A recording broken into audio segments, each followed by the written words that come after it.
नवी मुंबई आवाज, अपनी आवाज। राष्ट्रवादी काँग्रेस पक्षाचं सोमवारपासून राज्यात तुम्ही गप्पा बसणार असाल तर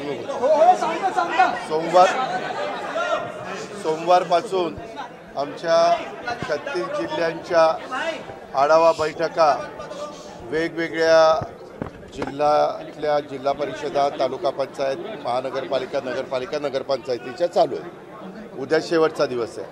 आज सकाळी मी इथं 9 वाजता चालवलो आहे। 9 वाजल्यापासून आत्तापर्यंत आजचे जे काही प्रांताध्यक्षांनी जिल्हे घेतलेले होते ते सगळे मी संपवले।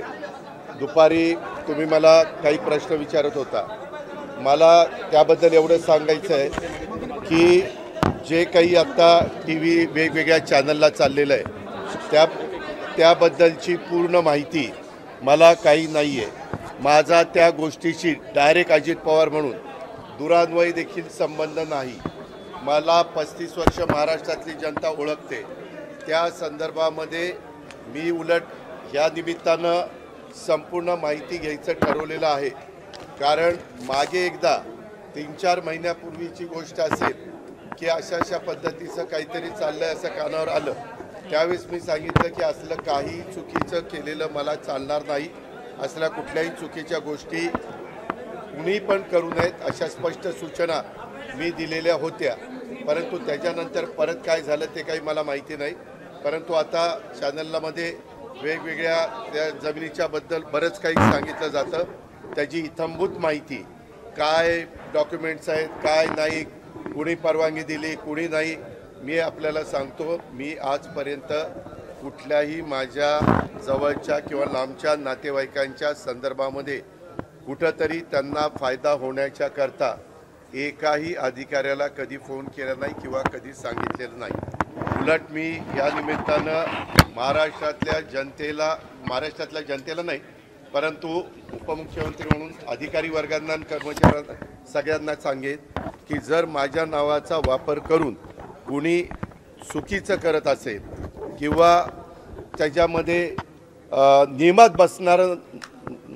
नियमात न बसणारं करत असेल तर त्याला कुठलाही माझा पाठिंबा नसेल।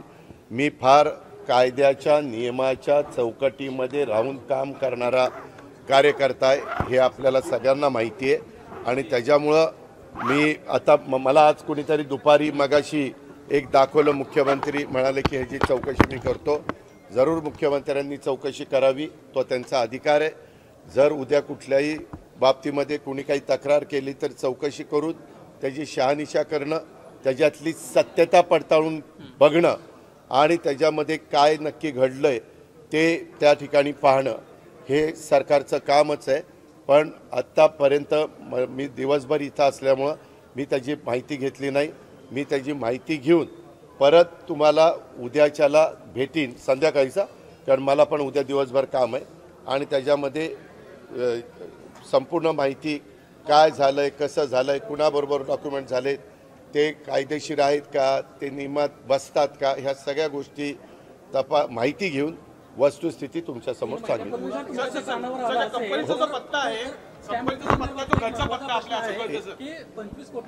अरे बाबा ऐक ना, थांब, तुलाच फार कळतं का? मी स्वतःहून आलोय ना। मी काय सांगतोय, मी एवढंच कानावर आल्यानंतर सांगितलं की कुठल्याही गोष्टी चुकीच्या करू नका, एवढं तर मी सांगणार, त्या पद्धतीनं मी सांगितलेलं आहे। परंतु आता ते काय तुम्ही स्टॅम्प ड्युटी म्हणताय, आणखीन काय म्हणताय, त्याची सगळी शहानिशा करतो ना।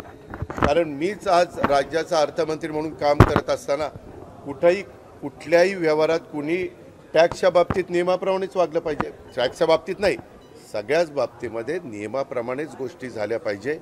कुणीही नियमाच्या बाहेर जाऊन काम करता कामा नये, ह्याच मताचं मी आहे।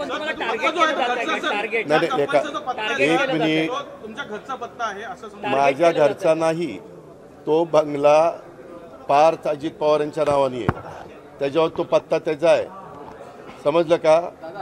दादा पण टार्गेट केलं जातं का तुम्हाला?